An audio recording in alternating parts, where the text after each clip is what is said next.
Hi everyone, it's Ileana and I have a few cards to share with you today.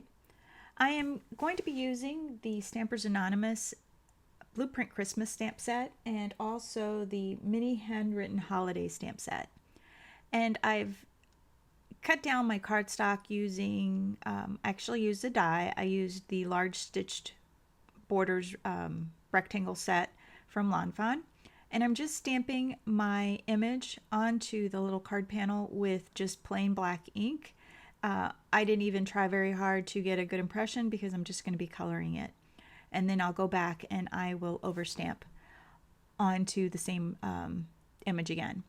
I'm going to be using pigment inks to color. I wanted the craft cardstock, but I really wanted the colors to be vibrant, and so I thought that I would use my re-inkers from my pigment inks to kind of like watercolors, just because the pigment inks, the ink sits on top of the cardstock, and it doesn't take any of the color from the cardstock. So like if you were to stamp with a dye ink, it gets absorbed into the paper and it changes the color, so you don't get the true color. But with pigment inks, they sit on top of the paper. I'm using Delicata ink for the star and the Christmas ornaments, and some of the other colors I use, they're all from Avery L. I'm using the fog for the gray, the cherry for the red, and aquamarine, the truffle for the brown, and two shades of green are the celery and the jungle. And you don't really have to worry about doing blending or anything like that because the design of the stamp actually has little black lines, and so they kind of do the shading for you. But I wanted to try to see what would happen if I used two shades of green, and I tried that, and I did like the look.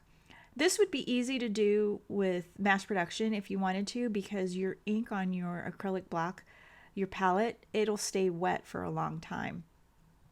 And so you can color one and then go on to the next one while it's drying, and then you could overstamp all of them at the same time. And I really did enjoy this process. I'm using a tiny little brush. It almost looks like an eyeliner brush. I don't know what size it is, but I did use that for the fine details. And you can just clean off your brushes just like you would for watercolors. And then once it's dry, if you want to add a little bit more color, you can. And for the bottom, I just took the fog and I just colored it in, and I didn't want the line to be so harsh, and so I just took some water and it blended and it smoothed out quite well.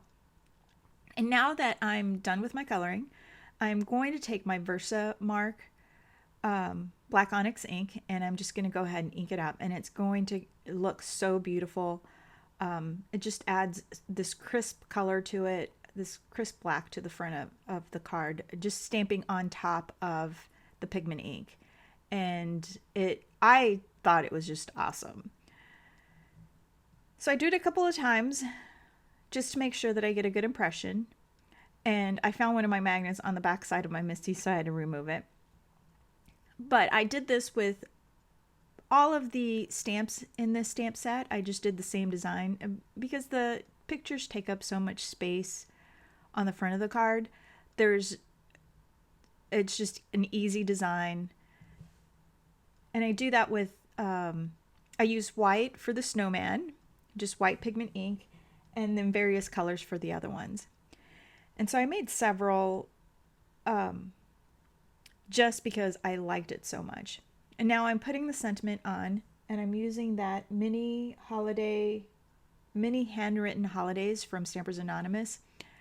And I got the mini set because I just thought that it would be a whole lot easier to use on several cards because the sentiments are just the right size. I ordered this online, so I don't know what the regular size ones look like, but I really thought this sketchy font was just the perfect sentiment for this card. I wished it would have said Merry Christmas, but the Merry Christmas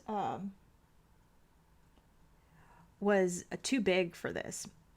So I decided that I wanted my little snowman that I did, I wanted him to have some snow in the background. And so I went ahead and I could have stamped the snowy background first and then done my coloring, but I didn't think of it until after I was done. So if you want to make this card, I would go ahead and stamp the background first and then color in. Then you wouldn't have to worry about masking, because the mask doesn't stick so well to the pigment ink. I'm taking the Lawn Fawn Snowy Backdrops. Yep, it's called Snowy Backdrops. And I'm going to just use my white pigment ink to just create some snow in the background. And instead of moving my stamp, I am going to move my paper. And I'm kind of taking a guess. Normally I stamp it in a dark color onto the paper so that I know where it's going to stamp. But this time I forgot to do that, and I didn't really feel like cleaning off my stamp. And so I just took a guess. And if it overlaps, it's okay because it's snow. And this Snowy Backdrops, it is an awesome stamp set. If you don't have it, I highly recommend it for snow, because you could use it both lengthwise and crosswise. So here are my two cards with the Christmas tree, one with snow and one without. I kind of like the one with snow a little bit better, makes it feel a little more Christmassy. I also did a toy soldier, and I stamped the sentiment on the bottom with gold, and I didn't really care for it, but I can't change it now, but I still think it turned out beautiful. And I'll add a picture of the snowflake to the end of the video so you can see that. So please give my video a thumbs up, and thanks so much for watching, and I hope you enjoyed my video today. Have a great day.